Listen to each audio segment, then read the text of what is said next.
During my custody hearing, my lawyer stopped taking notes and said, "Honestly, your ex probably deserves the kids more." I was sitting in the courthouse hallway on a bench outside Judge Catherine Morrison's. Wait, can't use Morrison. Let me restart. I was sitting in the courthouse hallway on a bench outside Judge Catherine Brennan's courtroom when my attorney, Leonard Fitzpatrick, 32 years of family law experience according to his website, set down his legal pad and looked at me with something between pity and contempt. We'd just finished the first day of my custody hearing, 4 hours of my ex-wife's lawyer painting me as an absent, neglectful father who prioritized work over his children. Leonard had barely objected to anything, had failed to cross-examine witnesses effectively, and had let demonstrably false statements stand unchallenged. Now, at 4:47 p.m. on a Thursday afternoon, he was telling me that Claire, my ex-wife, who'd had an affair with her personal trainer and destroyed our marriage, probably deserved primary custody of our 2 kids more than I did. My hands went numb.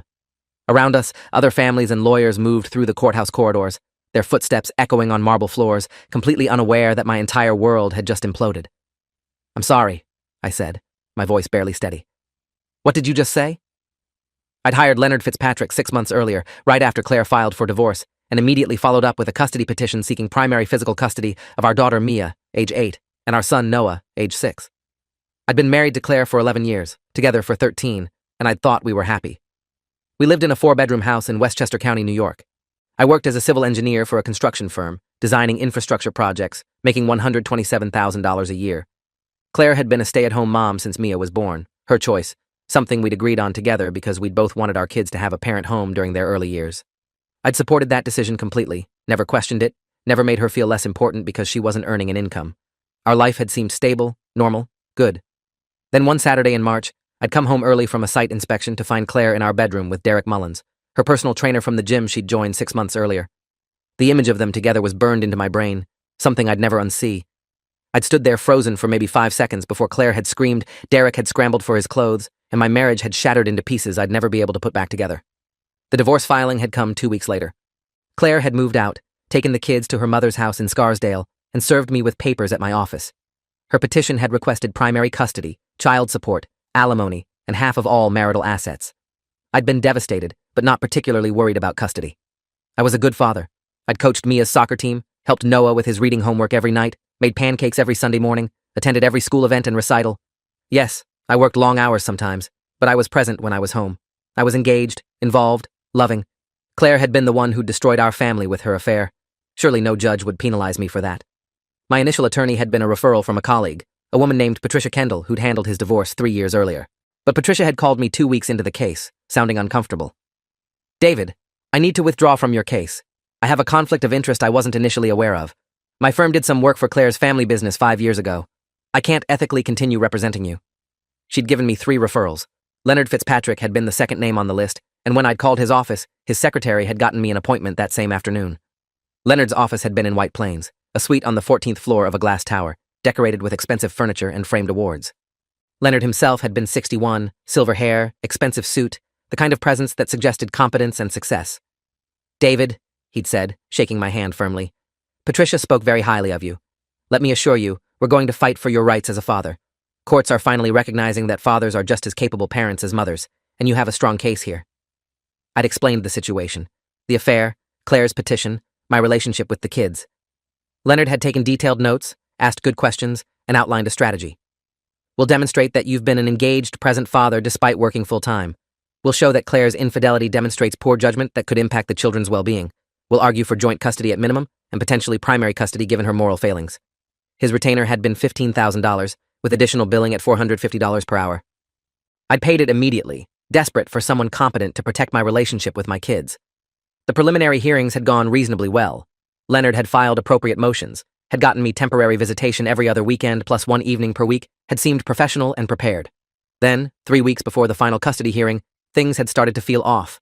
I'd sent Leonard evidence I'd gathered about Claire's affair, screenshots of text messages between her and Derek, credit card statements showing hotel charges on dates when she'd told me she was at her book club, a timeline of her deceptions. Leonard had acknowledged receipt, but seemed unenthusiastic. "David, we need to be careful about making this about the affair. Judges don't like it when divorcing parents try to weaponize their personal grievances. We'll focus on your positive qualities as a father instead." I'd thought that made sense, though it felt wrong not to highlight Claire's choices. Then I'd asked for a meeting to prep for my testimony. Leonard had been evasive, rescheduling 3 times, finally agreeing to meet the day before the hearing for just 30 minutes. You'll be fine, he'd assured me. Just tell the truth about your relationship with your kids. Be honest. Be yourself. The hearing had started at 9 a.m. that Thursday morning. Claire's attorney, a woman named Olivia Strand with 26 years of experience in family law, had been aggressive and thorough.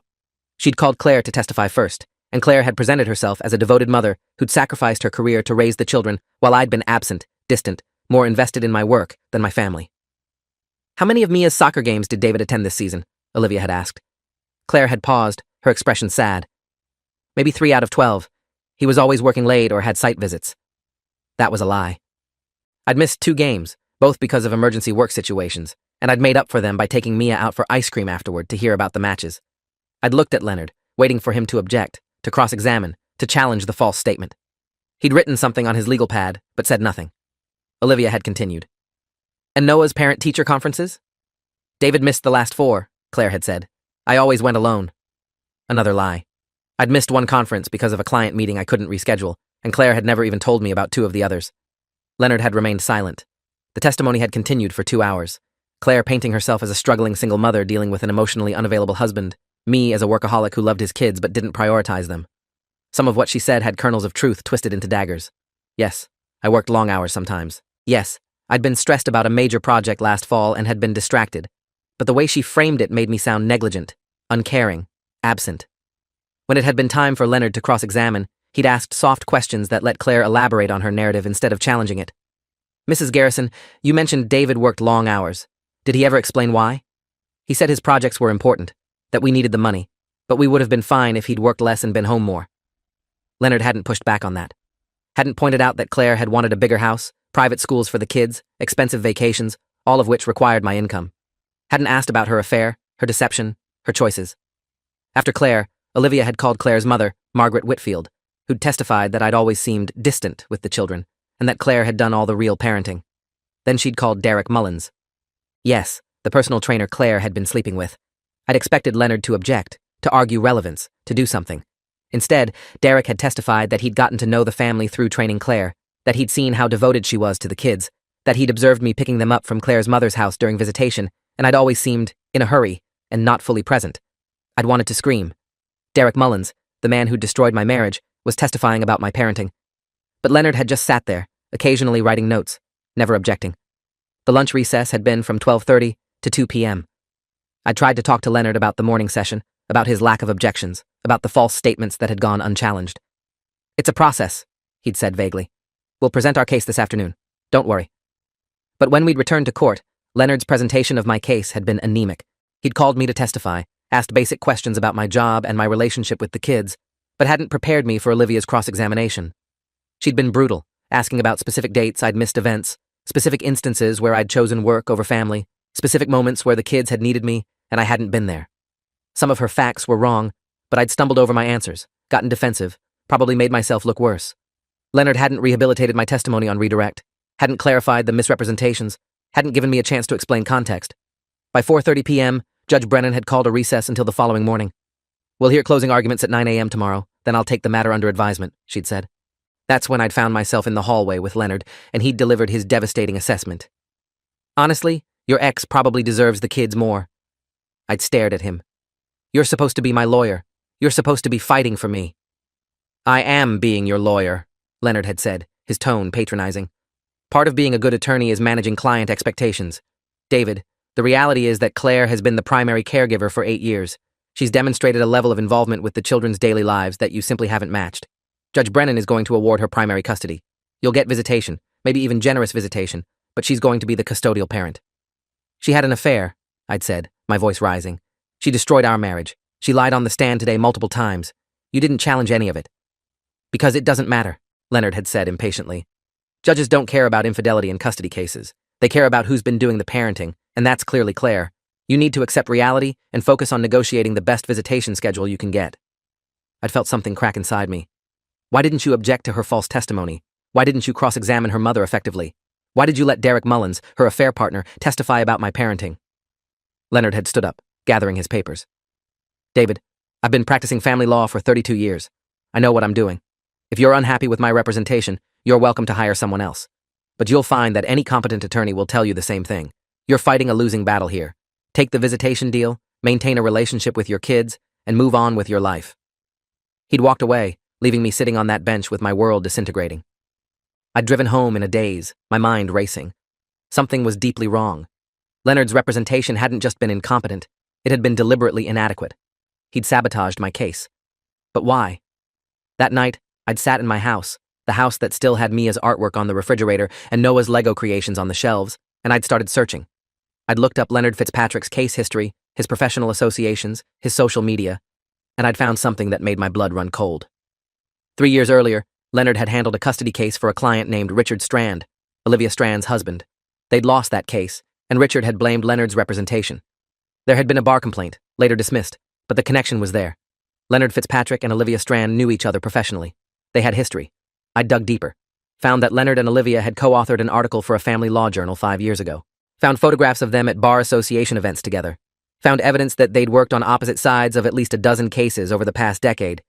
They were colleagues, possibly friends. And now Leonard was representing me against Olivia's client, my ex-wife, and he was throwing the case. I'd felt sick. Then I'd remembered something. During one of our early meetings, Leonard's secretary had accidentally sent me an email meant for him. She'd recalled it immediately, but not before I'd seen the preview. Garrison case, called O. Strand per your request. I'd thought nothing of it at the time, assumed it was some standard professional courtesy, opposing counsels communicating about scheduling or procedure, but now it looked different. It looked like coordination. I'd pulled up my email archive and found the recalled message. The full text had been, Leonard, called O. Strand per your request. She said the arrangement still stands, and she'll make sure Claire is prepped accordingly. Julie. The arrangement. What arrangement? I'd sat there until 2 a.m., compiling everything I could find. The connections between Leonard and Olivia, the recalled email, the pattern of his inadequate representation, the fact that he'd let demonstrable lies stand unchallenged, and I'd made a decision. I wasn't going down without a fight. The next morning, at 6:15 a.m., I'd called a legal malpractice attorney I'd found through a late-night Google search. His name was Robert Chen. Wait, can't use Chen. His name was Robert Hutchins, 53 years old, partner at Hutchins & Blackwell, specializing in attorney misconduct cases. I'd left a voicemail explaining my situation, not really expecting a callback. But he'd called me at 7:02 a.m. Mr. Garrison, I got your message. What you're describing sounds like potential legal malpractice and possibly conspiracy to defraud. Can you be at my office at 8 a.m.? I want to hear everything before your hearing resumes. I'd driven to his office in Manhattan, a sleek building in Midtown. Robert had been there waiting, coffee already prepared, a yellow legal pad ready. Start from the beginning, he'd said. I'd told him everything. The affair, the custody case, Leonard's inadequate representation, the connections to Olivia Strand, the recalled email. Robert had listened without interrupting, taking detailed notes. When I'd finished, he'd leaned back in his chair. David, what you're suggesting is serious. You're alleging that your attorney conspired with opposing counsel to sabotage your case. If that's true, it's not just malpractice. It's fraud, breach of fiduciary duty, potentially criminal. I know how it sounds, I'd said. But I have evidence. The email, the pattern of his failures, the connections between them. The email is suggestive but not conclusive, Robert had said. We need more. Do you have access to any other communications from Leonard's office? Any documents that might show coordination with Strand? I'd shaken my head. Just what he sent me, which has been minimal. Robert had thought for a moment. Your hearing resumes at 9 a.m., correct? Do you want me to attend? I can't represent you in the custody matter, but I can observe, document Leonard's conduct, and potentially file an emergency motion to continue the hearing while we investigate. Yes, I'd said. Please. We'd driven to the courthouse together, arriving at 8:47 a.m. Leonard had been waiting outside the courtroom, looking annoyed when he'd seen me with another attorney. David, who's this? Robert Hutchins, Robert had introduced himself. I'm advising Mr. Garrison on a potential malpractice claim related to your representation. Leonard's face had gone pale. That's absurd. I've provided competent representation. We'll see, Robert had said calmly. I'll be observing this morning's proceedings. The closing arguments had started at 9:03 a.m. Olivia Strand had gone first, arguing persuasively that Claire had been the primary caregiver throughout the marriage, that she'd sacrificed her career for the children, that she provided stability and consistency they needed. Her argument had been well-structured, compelling, backed by the testimony from the previous day. Then Leonard had stood to deliver my closing argument. It had been perfunctory, half-hearted, barely 10 minutes long. He'd made weak points about my income providing financial stability, about my love for my children, but he'd failed to challenge any of Claire's narrative. He'd failed to address the affair, the lies, the false testimony. He'd essentially conceded the case. Judge Brennan had thanked both attorneys and said she'd issue a ruling within 2 weeks. As we'd filed out of the courtroom, Robert had pulled me aside. That was deliberate sabotage. No competent attorney would deliver such an inadequate closing argument. We need to file an emergency motion immediately. But before we could leave the courthouse, something unexpected had happened. A woman had approached me in the hallway, someone I didn't recognize. She'd been maybe 45, professionally dressed, holding a large envelope. "David Garrison?" she'd asked. "Yes?" "My name is Melissa Tremaine. I'm a private investigator. I was hired by someone who wants to remain anonymous for now, but who believes you're being treated unfairly in this case. I have information you need to see." She'd handed me the envelope. Inside had been a file folder containing printed emails, text messages, and photographs. The first email had been from Leonard Fitzpatrick to Olivia Strand, dated 2 weeks after I'd hired him. "Olivia, confirmed I'm representing David Garrison in the custody matter. Per our discussion, I'll ensure the case resolves favorably for your client. The usual arrangement applies. LF." The next email, Olivia's response. "Perfect. Claire will cooperate fully. Transfer the first installment to the account we discussed. This should be straightforward. OS." There had been more. Text messages between Leonard and Olivia, discussing strategy, coordinating their approach, mocking me. A bank transfer record showing Olivia had paid Leonard $25,000 2 weeks after I'd hired him. Photographs of Leonard and Olivia having dinner together at an expensive restaurant, toasting with wine glasses, looking very friendly. The evidence had been overwhelming, undeniable. Leonard Fitzpatrick had been paid by my ex-wife's attorney to sabotage my custody case. I'd looked at Melissa Tremaine. "Who hired you? How did you get this?" "I can't tell you who hired me yet," she'd said. "But they want justice, and they thought you deserved to know the truth. Those emails came from a source inside Olivia Strand's law firm, someone who was uncomfortable with what was happening." Robert Hutchins had been reading over my shoulder, his expression growing darker with each page. "This is explosive. This is disbarment-level misconduct, potentially criminal fraud." "What do I do?" I'd asked, my hands shaking as I'd held the evidence of my attorney's betrayal. "We file an emergency motion to vacate any ruling in the custody case," Robert had said immediately. "We petition the court to sanction both Leonard and Olivia. We report them to the Bar Association, and we potentially pursue criminal charges for fraud and conspiracy." "And my custody case?" "We get you a real attorney. We start over. And with this evidence of misconduct, Judge Brennan will likely be very sympathetic to your position." That afternoon, Robert had filed a motion to vacate under seal, attaching the evidence Melissa had provided. He'd also filed a complaint with the New York State Bar Association against both Leonard Fitzpatrick and Olivia Strand. The response had been swift. Judge Brennan had called an emergency hearing for the following morning, Friday, at 9 a.m. When I'd arrived at the courthouse with Robert, Leonard and Olivia had both been there, along with their own attorneys now. They'd looked terrified. Judge Brennan had been coldly furious. She'd read the evidence, questioned both attorneys under oath, and the truth had come spilling out. Leonard and Olivia had known each other for years, had developed what Leonard described as a professional arrangement, where they would occasionally represent opposing clients and coordinate to ensure mutually beneficial outcomes. They'd split fees, manipulated clients, defrauded the court. In my case, Claire had never been part of the scheme. Olivia had approached Leonard after learning he'd been hired to represent me, had offered him $25,000 to ensure Claire won custody. Leonard had agreed. Claire had been just as much a victim as I was, though she'd benefited from it. Judge Brennan had been scathing. "This court has been deceived, Mr. Garrison has been defrauded, and the entire legal system has been undermined by your conduct. I am immediately vacating all proceedings in this case pending investigation. I'm referring both of you to the district attorney for potential criminal prosecution, and I'm recommending to the Bar Association that both your licenses be suspended immediately pending disciplinary hearings." Leonard and Olivia had tried to defend themselves, had argued it was a misunderstanding, but the evidence had been too clear. The emails, the bank transfers, the text messages mocking me and coordinating strategy, it was all there. The hearing had ended with both attorneys being escorted out by court security, and Judge Brennan had turned to me. "Mr. Garrison, I apologize on behalf of this court. What was done to you is unconscionable. I'm giving you 60 days to retain new counsel and prepare your case properly. When we reconvene, I'll give your custody petition the fair hearing it should have received from the beginning." I'd been too stunned to respond. Robert had thanked the judge on my behalf. As we'd left the courthouse, reporters had been gathering. Word of the attorney scandal had leaked, and local news stations wanted the story. Robert had handled them, confirming that a major legal ethics violation had been uncovered, but refusing to provide details while the investigation was ongoing. Over the next 2 weeks, the story had exploded. Leonard Fitzpatrick and Olivia Strand had been arrested on fraud charges. The DA's investigation had uncovered at least 8 other cases where they'd engaged in similar schemes, manipulating outcomes and defrauding clients. Both had been disbarred immediately, pending criminal trials. More shocking had been the revelation of who had hired Melissa Tremaine, the private investigator. It had been Patricia Kendall, my first attorney who'd withdrawn due to conflicts of interest. She'd suspected something was wrong when she'd heard Leonard had taken my case. She'd known about his reputation for questionable ethics, had heard rumors about coordination with Olivia Strand.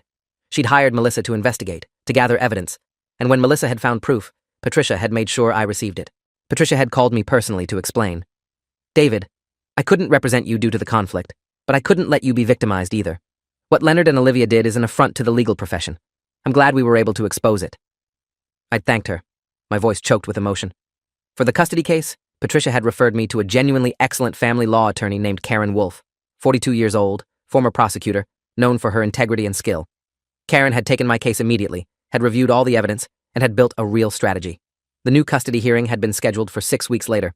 In the meantime, Judge Brennan had granted me expanded visitation, acknowledging that the original temporary orders had been based on tainted proceedings. I'd gotten my kids 3 days a week instead of just weekends. Claire had been devastated when she'd learned about the scheme. She'd had no idea Olivia had bribed my attorney. She'd thought she was just fighting for custody of her children. We'd met for coffee, awkward and painful, but necessary. David, I didn't know, she'd said, tears in her eyes. I thought Olivia was just being a good attorney. I didn't know she was rigging the case. I know, I'd said, and I'd believed her. Claire was a lot of things, unfaithful, selfish in some ways, but she wasn't criminal. What do we do now? She'd asked. We figure out what's actually best for Mia and Noah, I'd said. Not what attorneys tell us to fight for, but what actually serves our kids. We'd talked for 2 hours, really talked for the first time since I'd discovered her affair, and we'd reached an understanding. The official custody hearing with Karen Wolf representing me had been almost anticlimactic. Claire's new attorney, a straightforward lawyer named Dennis Harper, had been professional and honest. We'd presented our cases fairly, without lies or manipulation. Judge Brennan had listened carefully, had asked thoughtful questions, and had issued a ruling that actually made sense. Joint legal custody, with a 60-40 physical custody split. Claire would have the kids slightly more because she had more flexible hours and had been the primary caregiver historically, but I'd have them 3 days a week, plus alternating holidays, plus significant summer vacation time. It was fair. It was reasonable. It prioritized what was actually best for Mia and Noah, rather than what either parent's ego demanded. 6 months later, Leonard Fitzpatrick and Olivia Strand had both been convicted of fraud, conspiracy, and obstruction of justice. Leonard had been sentenced to 3 years in federal prison. Olivia had received 2 years. Both had been ordered to pay restitution to their victims, including $40,000 to me for the legal fees I'd paid Leonard. The 8 other cases they'd manipulated had been reopened, and those families were getting their fair hearings too. Patricia Kendall had been recognized by the State Bar Association for her ethics and integrity in exposing the scheme. Melissa Tremaine had testified at the criminal trials, explaining how she'd infiltrated Olivia's firm by posing as a potential client and had accessed the incriminating emails through a source who'd been disturbed by what they'd witnessed. My relationship with my kids had stabilized. Mia and Noah spent every Wednesday, Friday, and Saturday with me. We'd developed our own routines, our own inside jokes, our own way of being a family, even though Claire and I weren't together anymore. I'd started dating again, carefully, someone I'd met at work who understood that my kids were my priority. Claire had broken up with Derek Mullins shortly after the scandal broke. Apparently, the stress of the custody battle and the embarrassment of the attorney's arrests had killed whatever relationship they'd had. She was single now, focused on the kids, and we'd developed a functional co-parenting relationship. We'd never be friends, but we could be respectful partners in raising our children. 1 year after that devastating moment when Leonard had told me Claire deserved the kids more, I'd been sitting in the same courthouse for a different reason. Mia had won an award at school, and both Claire and I had been invited to an assembly. We'd sat together, watched our daughter accept her achievement medal, and afterward we'd taken her out for ice cream. "This is nice," Mia had said, chocolate ice cream on her nose. "You and Mom being nice to each other." "We're trying, sweetheart," I'd said. "We both love you and Noah more than anything."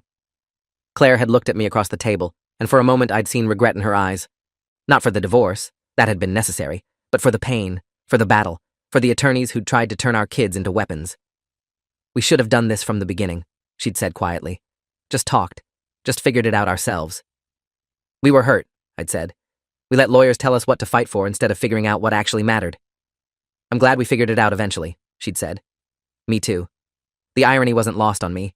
Leonard Fitzpatrick had sabotaged my case, had betrayed my trust, had tried to destroy my relationship with my kids. But in doing so, he'd exposed a larger corruption, had forced Claire and me to actually communicate, and had ultimately led to an outcome that was better for everyone. Not because of him, but in spite of him. I'd thought about that moment on the courthouse bench a lot. The moment when my attorney had told me my ex probably deserved the kids more. The moment when I'd felt completely powerless, completely betrayed. That moment had been the beginning of the fight, but it hadn't been the end of the story. The end of the story was me with my kids, building a life that worked, proving that being a good father wasn't about winning in court. It was about showing up, being present, fighting for what mattered. Leonard had said Claire deserved the kids more. He'd been wrong. Not because I deserved them more, but because deserve wasn't the right framework. Mia and Noah weren't trophies to be won or lost. They were children who needed both their parents, who benefited from both of us being involved, who were better off with us cooperating than competing.